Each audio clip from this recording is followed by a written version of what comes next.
பிரியாணி செய்யற வர இருக்கிற பொறுமை இந்த தம் உடைக்கும் போது நமக்கு கண்டிப்பாக இருக்காது. ஏன்னா அந்த பிரியாணியோட மனம் நம்மளை அந்த அளவு இழுக்கும்.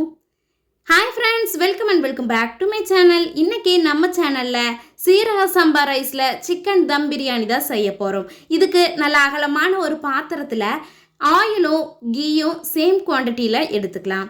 இதில் கொஞ்சமாக ஹோல் ஸ்பைசஸ் சேர்த்திக்கலாம். உங்ககிட்ட என்னெல்லாம் ஹோல் ஸ்பைசஸ் இருக்குதோ அதெல்லாம் சேர்த்திட்டு இது கூட கட் பண்ணி வச்சுருக்கிற வெங்காயம், க்ரீன் சில்லியும் சேர்த்திக்கலாம். க்ரீன் சில்லியை முடிஞ்ச வரை கட் பண்ணாமல் சேர்த்திக்கோங்க. அப்போ தான் அந்த டேஸ்ட் வந்து நல்லாயிருக்கும். இது கூடவே இந்த எண்ணெயில் கொஞ்சமாக மிளகாய்த்தூள், அப்படி இல்லைன்னா பிரியாணி மசாலா சேர்த்திக்கலாம். இது வந்து பிரியாணி நல்லா கலர் வர்றதுக்கு மெயின் ஒரு சீக்ரெட் தான் இந்த மசாலா சேர்த்துறது. ஆயிலில் சேர்த்திட்டு வெங்காயம், க்ரீன் சில்லி இதெல்லாம் நல்லா வதங்கி வந்த உடனேயே தக்காளி கட் பண்ணி வச்சுருக்கிறதையும் சேர்த்திடலாம். இப்போ பார்த்தீங்கன்னா இந்த க்ரீன் சில்லி எல்லாமே நல்லா வதங்கி அப்படியே பேப்பர் மாதிரி ஆகிறது நமக்கு தெரியும். அந்த ஸ்டேஜில் நம்ம மிக்சியில் அடித்து வச்சுருக்கிற இஞ்சி, பூண்டு, சின்ன வெங்காயம் இந்த 3 பேஸ்ட்டையுமே சேர்த்திட்டு நல்லா கைவிடாமல் கிளறி விட்டுட்டே இருப்போம். ஏன்னா இந்த டைமில் தான் நம்ம நல்லா கிளறணும். அப்படி இல்லைன்னா அடி பிடிக்கிறதுக்கு நிறைய சான்சஸ் இருக்குது. கைவிடாமல் கிளறிட்டே இருந்தோம்னா இந்த மசாலா, இந்த தக்காளி, இஞ்சி, பூண்டு எல்லாமே ஒன்று சேர்ந்து வந்துடும். அந்த டைமில் நம்ம க்ளீன் பண்ணி வச்சுருக்கிற புதினா, கொத்தமல்லி சேர்த்திக்கலாம். இதில் கொஞ்சம் புதினா அதிகமாக சேர்த்துனிங்கனாலே பிரியாணி நல்ல டேஸ்ட்டும் கிடைக்கும், மனமும் இருக்கும். இந்த தலைகள் எல்லாமே சேர்த்திட்டு நல்லா கிளறி விட்டுட்டே இருக்கணும். ஏன்னா இந்த டைம்லேயும் அடி பிடிக்கிறதுக்கு நிறைய சான்சஸ் இருக்குது. அதுக்கப்புறமா நல்லா வதங்கின உடனே கொஞ்சமாக பொடி பண்ணி வச்சுருக்கிற பட்டை, கிராம்பு, ஏலக்காய் இந்த தூளையும் நம்ம சேர்த்திட்டு கிளறிக்கிட்டே இருப்போம். ஏன்னா மசாலா சேர்த்துனதுக்கு அப்புறமும் அடி பிடிக்கிறதுக்கு நிறைய சான்சஸ் இருக்குது. நல்லா கிளறி விட்டுட்டே இருப்போம். நல்லா கிளறினதுக்கு அப்புறமா எண்ணெய் எல்லாம் பிரிஞ்சு வர ஸ்டேஜ் ஆகும்போது தான் நம்ம சிக்கன், அப்படி இல்லைன்னா வெஜிடபிள் பிரியாணியாக இருந்ததுன்னா கேரட், பீன்ஸ், வெஜிடபிள்ஸ் இருந்ததுன்னா இந்த டைமில் வந்து நம்ம சேர்த்துறது கரெக்டாக இருக்கும்.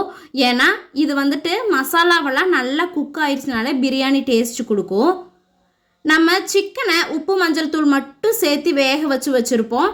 அந்த தண்ணியோட சிக்கனை இதில் சேர்த்திட்டு நல்லா அந்த மசாலா கூட கொஞ்சம் நேரம் நல்லா வதக்கி விட்டுறலாம். அதுக்கப்புறமா அரிசி நம்ம எந்த அளவில் எடுக்கிறோமோ அதில் 2 மடங்கு தண்ணி ஊற்றிட்டு தண்ணி நல்லா கொதிக்கிற வர மூடி போட்டு மூடி வச்சிடலாம். 10 to 15 மினிட்ஸ் நம்ம மூடி வச்சோம்னாலே தண்ணி நல்லா கொதிக்க ஆரம்பிச்சிரும். மசாலா, அதுக்கப்புறம் இந்த ஆயில் எல்லாம் மேலே வந்து நிற்கும். இந்த ஸ்டேஜில் நம்ம வாஷ் பண்ணி வச்சுருக்கிற சீரக சம்பா ரைஸையும் சேர்த்திக்கலாம். கொஞ்சம் நேரம் வாஷ் பண்ணிவிட்டு அப்படியே ஊற வச்சுட்டு அதுக்கப்புறம் சேர்த்தனோம்னா பிரியாணி நல்லா பொழப்பொழான்னு தனித்தனியாக கிடைக்கும். அதனால தான் ஊற வச்சுட்டு சேர்த்துறோம். கடைசியாக அரிசியெல்லாம் நல்லா உதிரியாக வர்றதுக்காக எலுமிச்சை சாறும் வந்து இதில் சேர்த்திக்கலாம். அதோட சீட்ஸ் எல்லாம் ரிமூவ் பண்ணிவிட்டு நம்ம சேர்த்தனோம்னா தான் வாயில் வந்து தட்டுப்படாமல் இருக்கும். ஒரு 15 மினிட்ஸில் நல்லா கொதிச்சு இந்த அரிசியெல்லாம் வெந்து பிரியாணி வந்து ரெடி ஆயிடுச்சு. இப்போ பார்த்தீங்கன்னா தண்ணியாக இருக்கிற மாதிரி இருக்கும், கொழன்னு இருக்கிற மாதிரி இருக்கும். ஆனால் இந்த ஸ்டேஜ்லேயே நம்ம இறக்கி வச்சுட்டு மேலே கொஞ்சமாக புதினா, கொத்தமல்லி தூவிட்டு அதுக்கப்புறமா நெய் சேர்த்தி மூடி போட்டு தம் போட்டுடலாம். நாங்கள் அன்றைக்கி விறகடுப்பில் செஞ்சதுனால விறகுல இருந்த தீயே இருந்துச்சு, அதுவே போட்டு தம் போட்டுட்டோம். நீங்கள் தண்ணி கூட மேலே வந்து வச்சு தம் போட்டுக்கலாம். ஒரு 15 மினிட்ஸ்க்கு அப்புறமா நம்ம வந்து தம் எடுத்துடலாம். நெருப்பு மேலே இருந்தது எல்லாமே அணைஞ்சிருச்சு. இந்த ஹீட்டுக்கு இந்த கொழன்னு இருந்த அரிசி எல்லாமே நல்லா வெந்து உதிரி உதிரியாக தனித்தனியாக நல்லா பொழன்னு வந்திருக்குது.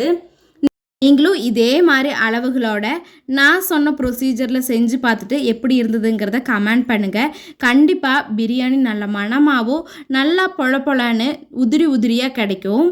உங்களுக்கு வீடியோ பிடிச்சிருந்ததுன்னு நினச்சிங்கன்னா மறக்காமல் லைக் பண்ணி சப்ஸ்கிரைப் பண்ணிக்கோங்க. இது மாதிரி நிறைய வீடியோஸ்க்காக ஸ்டே டியூன். தேங்க்ஸ் ஃபார் வாட்சிங். Bye bye.